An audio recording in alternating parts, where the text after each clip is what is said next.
ચલો આજના વિડીયોમાં આપણે જોઈશું કે પીએફ નું પેન્શન કેવી રીતે ઉપાડવું, તો તેની ઓનલાઈન પ્રોસેસ, ફોર્મ કેવી રીતે ભરવું, કયું ફોર્મ સિલેક્ટ કરવાનું છે તે આ વિડીયોમાં બધી જ ડિટેલ તમને આપવાની છે।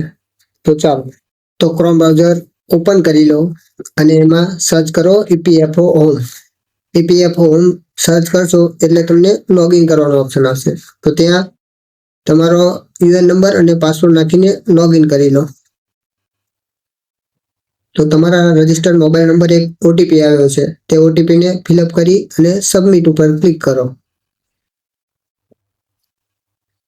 તો નીચે ઓપ્શન ખુલી ગયું, પછી થ્રી ડોટ ઉપર ક્લિક કરી, થ્રી લાઈન છે એની ઉપર ક્લિક કરો અને નીચે ઓનલાઈન સર્વિસ કરીને છે તેના ઉપર ક્લિક કરી ક્લાઇમ ફોર્મ 311910C એના ઉપર ક્લિક કરી દો અને પછી તમારે બેંક અકાઉન્ટ નંબર નાખવાનો આવશે।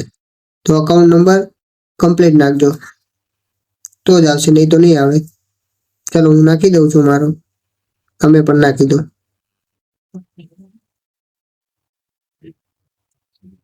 પછી વેરીફાઈ ઉપર ક્લિક કરી દો। થોડુંક વેરીફાઈ થશે, નીચે થોડી વાર લાગશે, તો પછી યસ ઉપર ક્લિક કરી અને પ્રોસેસ ફોર ઓનલાઈન ક્લેમ ઉપર ક્લિક કરો।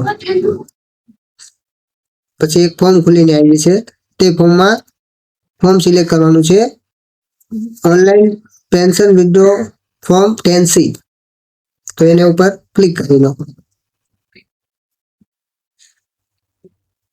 થોડુંક વેરીફાઈ થશે નીચે પ્રોસેસ, અને પછી બીજું ફોર્મ ખુલી જશે, તે ફોર્મને પણ ભરી લઈએ। તો પહેલા છે એમ્પ્લોયી એડ્રેસ, તો તમે તમારું એડ્રેસ ભરી દો। એમાં નીચે સ્ટેટમાં ગુજરાત નાખી દો, ચાલી જશે।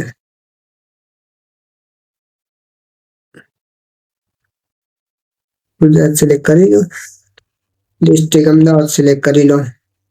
નીચે તમારું એડ્રેસ ભરવાનું આવે છે અને કોડ તમારો। ગેટ ઓટીપી ઉપર ક્લિક કરી દો, થોડો વેઇટ લેશે અને ઓટીપી તમારા mobile number, registered mobile number છે આધાર નંબર, તે નંબર ઉપર એક ઓટીપી આવશે, તે ઓટીપીને ફિલઅપ કરો।